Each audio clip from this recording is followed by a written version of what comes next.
एकंदरीतच तुम्हाला आता मी थेटच प्रश्न विचारतो की मराठा वंजारी वाद होऊ नये यासाठी दोघांनी काळजी घेणं गरजेचं आहे.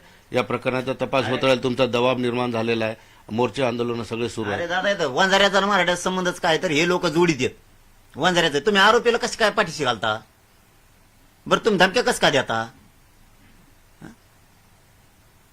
तुम्ही संभळता कसं काय आरोपीला? याच्यात मराठ्याचा आणि वंजाऱ्याचा संबंध काय? हा वाद नाहीच आहे मुळात. अरे उलट ते ओबीसी म्हणाले जाता. आता यांची वेळ आली की ओबीसी म्हणते आणि वेळ निघून गेली की फक्त जात घेऊन पळत येत. मग इमा खाय, हे खाय, ते खाय, रेंदा खाय, हे कर ते कर, त्याची जात मोठे करून टाकतात ते काही लोक त्याच्या जातीतले.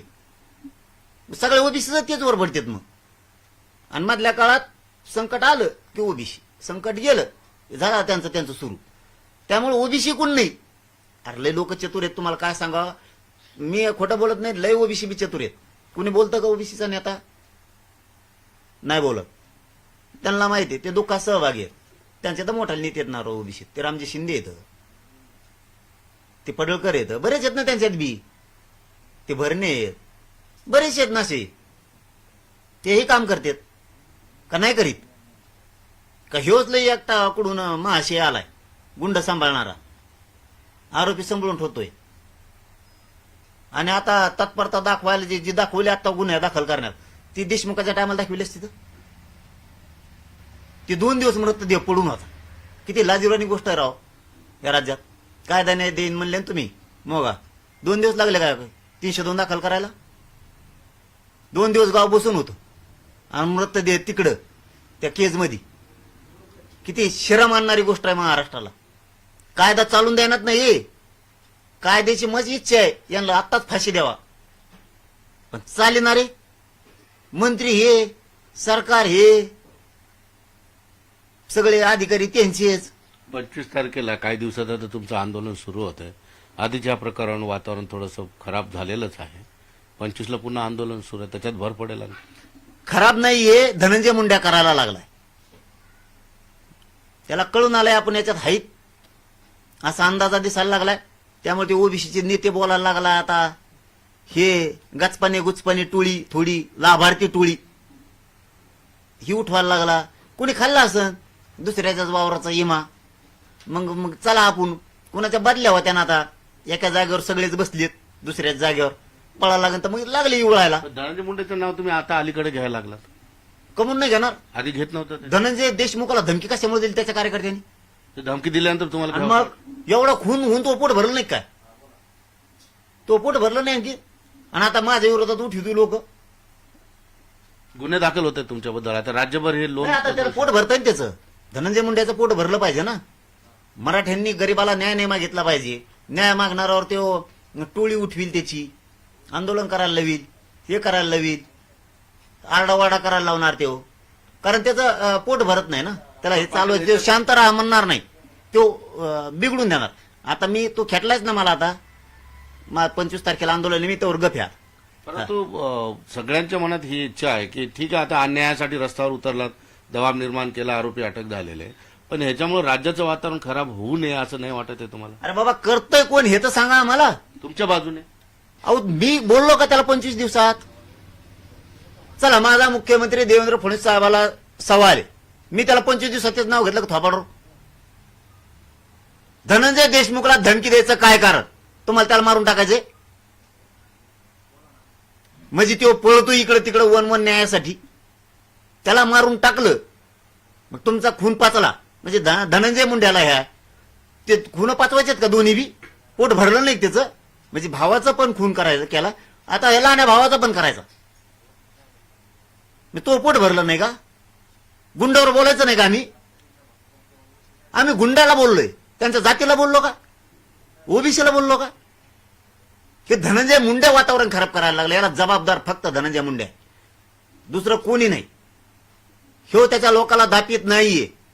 याचं आणखीन पोट भरलं नाही, एवढा जातीचा नाश झालाय त्यांच्या, एवढं नाव खराब झालंय त्यांच्या जातीचं, याचं आणखीन पोट भरत नाहीये. आणि ह्यो आता मला खेटलाय. माझ्या मराठ्यांच्या लेकराच्या तोंडाला घास आलेला आरक्षणाचा, आता तोंडाला आलेला घास आहे. त्यामुळे 25 तारखेला आमरण उपोषण आहे. त्यामुळे मी शांत आहे. धनंजय मुंड्याला काय धिंगाणा घालायचा तेवढा घाल म्हणा. तुला काय मारून टाकायचं तर टाक. मी मात्र देशमुख कुटुंबाला न्याय मिळूस तर माग हटत नसतो. आणि त्याला धक्का लागता कामा नाही. धनंजय देशमुखला धक्का लागता कामा नाही. ते बी धक्का लागला नाही पाहिजे त्याला अजिबात. तो हे टोळ्या तू सांभाळव. त्या टोळ्यान फाळ्यांची धमकी आम्हाला नाही सांगायची. तो हे लोक तो नीट सांभाळायचे. त्यांना नीट समजून सांगायचं. तो खोलात पाय गेलेला आहे. तो याच्याने काही होणार नाही आता. तो किती आता आंदोलन करायला लाव. ही तत्परता आणि हे आंदोलन देशमुख कुटुंबाला न्याय मिळायसाठी केले असते तर केवढं नाव झालं तरी तो त्या लोकांचं ऐकतो. 2-4 टोळक्याचं त्या लाभार्थ्याचं एवढ्या मोठ्या जातीचं नाव खराब केलं. स्वतःचं टंबळ वाजून घेतलंस. शाना समजित स्वतःला मंत्री म्हणून. तो हे प्रकरण आहेत ना. तू माझ्यावर आता उठविलेत ना लोक. तो हे लय प्रकरण आहेत भाऊ. पण मी पाटील प्रश्न घुसणार मी त्याच्यात आता. जाता जाता तोच विचारतो. आधी पण विचारला. या दोन समाजामध्ये तणाव होऊ नये असं तुम्हाला वाटतं की नाही? अरे समाजाचा संबंधच नाही म्हणतो मी तर. दोन्ही समाजाचा संबंध काय संबंध आहे? समाजाचा संबंध खून झालाय आमचा. आम्हीच मार खायचो आणि आम्हीच गप बसायचो. आता त्या पोरावर बी बेतली धनंजय देशमुखांवरती. बोलायचंच नाही. अरे त्या कुटुंबाला बळ द्यायचं कुणी? त्या कुटुंबाच्या पाठून हात फिरायचा कुणी? ते रडायला लागले पोरग. त्याला बळ नाही द्यायचं. आणि एवढे मोठे मराठी असून उघड्या डोळ्यांचं रडणं बघायचं काय मग आम्ही? हे जर त्याला पोलीस स्टेशन मधून धमक्या द्यायला लागलेत म्हणल्यावर त्याचा मर्डर बघत होत. मग त्याचं मुंडकं तोडून टाकलेलं बघत होत. मग आम्ही काय आता बोलायचंच नाही काही? हे सांगतंय का सरकार? हे सांगतं का की गुंडाला कापू द्या मराठ्याला, तुम्ही फक्त गप बसा, बोलायचं कुणीच नाही? त्याचा बिचाराचा भाऊ गेला. त्याच्यावर संकट आहे. संतोष भैयाच्या बायकोने कसं जगायचं हो? ते लहान लहान लेकरांनी कसं जगायचं? आम्ही त्या गुंडाला बोललो, यांचं जातीला बोललो का? यांना काय लागायची गरज आहे गुंडाला बोलल्यावर? गुंडाला बोलल्यावर यांना लागायची गरज काय? ज्यांनी धमकी दिली त्याला बोललो. मग यांनी उलट मिळालं पाहिजे. त्यांनी काय धमकी दिली रे? मग कशाला रवी केली तीन? काय जायचं तिथं? यांनी उलट यांच्या जातीच्या लोकांनी यांच्याच जातीच्या लोकांना झापायला पाहिजे होतं. तणावाचा काय संबंध आहे? हे धनंजय मुंड्या याच्या स्वार्थासाठी तणाव निर्माण करायला लागला. तणाव फिणाव होत नसतो. तुम्ही काळजी करू नका त्याची. पण आता- मराठ्यांना सांगतो शांत राहा. बघू 25 तारखेला आंदोलन आहे. आपल्या हातातोंडाला घास आलेला आहे. गरीबाच्या लेकराला आरक्षण आहे. बघू कुटुंबाला न्याय देणार आहेत. पण मी हटणार नाही. मी चुकीचं काम करत नाही. मी स्वतःहून कोणाला बोलत नाही. मला दाखवून द्या आधी मी बोललेलो नाही. काय काय मध्येच बोलत येत बळच नाही. तुकलं तरी थुकासाठी देत. त्याला मी काय करू? पण आता आंदोलन सुरू झाले. आपण बघतो 3-4 ठिकाणी आंदोलन सुरू झाले. सगळे आरोपी अटकेत आहेत. आंदोलन होणार आहेत आणखी? नाही ते आता समाज शेवटी ती खूप हळहळ आहे मोठी. ती खून न बघण्यासारखा आहे. खुनाच्या बाजूने बोलू नका म्हणते धनंजय मुंड्या. त्याची टोळी आंदोलन करत हिंडती. खुनाच्या बाजूने बोलायचं नाही. म्हणजे कुणाचा जरी खून झाला, मराठ्यांनो समजून घ्या राज्यातले. तुमच्या छातीवर हात ठेवून मराठ्यांनी खरं बोला. आपल्या घरातल्या लेकराचा खून झाल्यावर तुमच्या डोळ्या देखतात तुमच्या लेकराला तडातडा तोडल्यावर त्याच्यावर बोलायचं नाही का? ह्यो मराठ्यालाच सवाल आहे. आणि आता दुसरा सरकारला आहे ज्याचं लेकरू मारून टाकलं संतोष देशमुख. त्याच्या भावाला सुद्धा धमकी दिली का? त्या धमकी देणाऱ्या गुंडाला बोलायचं नाही का सरकार? आम्ही का सरकार नुसतं आमच्यावर गुन्हे दाखल करायलाच आहे? फक्त मराठ्यावर मी मराठ्याकडून काम करतो. गोरगरीब मराठ्यासाठी लढतो. त्यांना न्याय मागतो म्हणून माझ्यावरच गुन्हे दाखल करणार का? कोणचा कायदा आणि कोणचं सरकार चालवताय तुम्ही?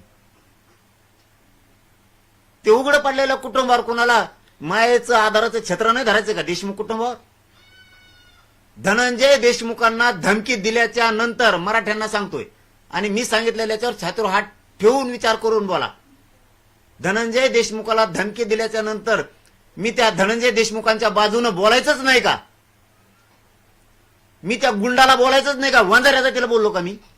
धनगर जातीला, दलित मुस्लिम जातीला, गुंडावर बोलायचंच नाही का? कापून द्यायचं का? धनंजय देशमुखला सुद्धा, त्याचा भावाला तर कापलंच. काय चूक आहे? कोणता न्याय आहे या राज्यात मराठ्याला नेमका? जाणारा ढोराला सुद्धा मारत नाही तितकं मारलंय संतोष देशमुखांना. पाचवायचं परभणीचा मॅटर दलिताचा आहे म्हणून पाचवायचं.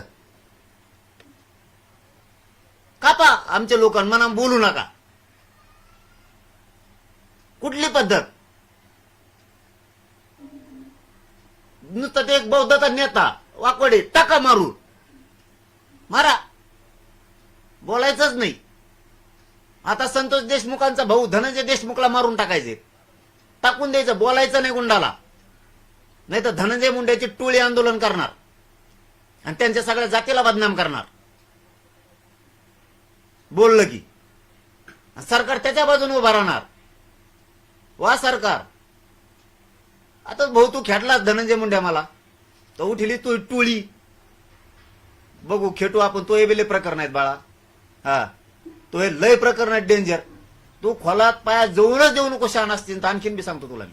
हा, तो हे एवढे प्रकरण आहेत परळीपासून मुंबईपर्यंत. तुला जेरीसच आणणार मी सुद्धा, मग सोडणार नाही मी तुलाही जेरीसच आणणार. तू माझ्या गरीब मराठ्यांचा खून केला. संतोष देशमुखाला तो हे कार्यकर्ते त्यांच्या धनंजय देशमुखाला धमक्या देतात आणि त्या धमकीवर मी बोललोय त्या गुंडाला. तू याला जातीचा रंग द्यायला लागला, चुकीचं पाऊल उचलायला लागला धनंजय मुंडे. ओबीसीच्या नेत्याला तू माझ्या विरोधात उठवायला लागला आणि माझ्या जातीच्या विरोधात उठवायला लागला. धनंजय मुंडे, तू बाकीचे ते ओबीसीचे नेते सुद्धा देशमुख कुटुंबाच्या विरोधात उठवायला लागला. जातीय तेढ निर्माण घडून आणायला लागला. खोलात पाय चाललाय तुझा. आणखीन सुद्धा समजून सांगायचा प्रयत्न कर. तुझ्या विरोधात एक शब्द सुद्धा मी काढलेला नव्हता, एक शब्द सुद्धा. धनंजय देशमुखला धमकी तुझ्या कार्यकर्त्यांनी दिल्यामुळे मी त्या गुंडाला बोललेलोय. तुझ्या जातीला नाही. बळत जातीवाद करू नको, तेढ सुद्धा निर्माण करू नको. निश्चित आपण बघितलं या ठिकाणी मनोजदादा जरांगे यांनी सविस्तर या ठिकाणी आपली प्रतिक्रिया दिलेली आहे. निश्चितपणे परभणीच्या भाषणावर आक्षेप आलेले, त्याच्या विरोधात आंदोलन सुरू झाली. मात्र मनोज जरांगे पाटील यांनी स्पष्टपणे सांगितले की त्या भाषणामध्ये मी फक्त जे आरोपी आहेत, जे गुंड आहेत, त्यांच्याबद्दल ही भाषा वापरलेली. संबंध वंजारा समाजाबद्दल मला बोलायचं नव्हतं, बोलणार नाही. मात्र याचा चुकीचा अर्थ काही राजकीय नेते काढतायत. धनंजय मुंडे हे वेगळ्या पद्धतीने हे आंदोलन घेऊन जात आहेत, असा सुद्धा आरोप मनोजदादा जरांगे यांनी केला. सुधीर जाधवसह मयत सरपंच संतोष देशमुख यांच्या हत्येनंतर न्याय मिळावा, आरोपींना अटक व्हावी यासाठी मोठे सर्वपक्षीय